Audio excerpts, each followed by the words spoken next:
രണ്ടാമത് പഞ്ചഗ്രന്ഥങ്ങളിലെ പ്രധാനപ്പെട്ട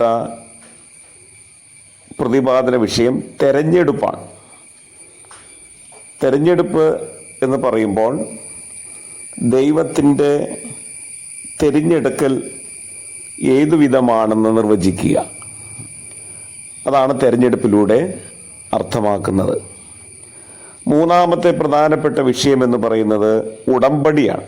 നമ്മൾ ഇതിനു മുമ്പ് ഉടമ്പടിയുമായിട്ട് ബന്ധപ്പെട്ട് ചില കാര്യങ്ങൾ മനസ്സിലാക്കിയിട്ടുണ്ട്. ഉടമ്പടി ദൈവത്തിൻ്റെ പ്രതിജ്ഞാബദ്ധത നിർവചിക്കലാണ്. ദൈവം തൻ്റെ ജനത്തോട് പ്രതിജ്ഞ ചെയ്യുന്നത് ഉടമ്പടികളിലൂടെയാണ്. ഉദാഹരണത്തിന് യഹോവയായ ദൈവം പറയുന്നത് പോലെ, ഞാൻ നിങ്ങളുടെ ദൈവം, നിങ്ങൾ എൻ്റെ ജനം. നാലാമത്തെ പ്രതിപാദന വിഷയം പുറപ്പാടാണ്.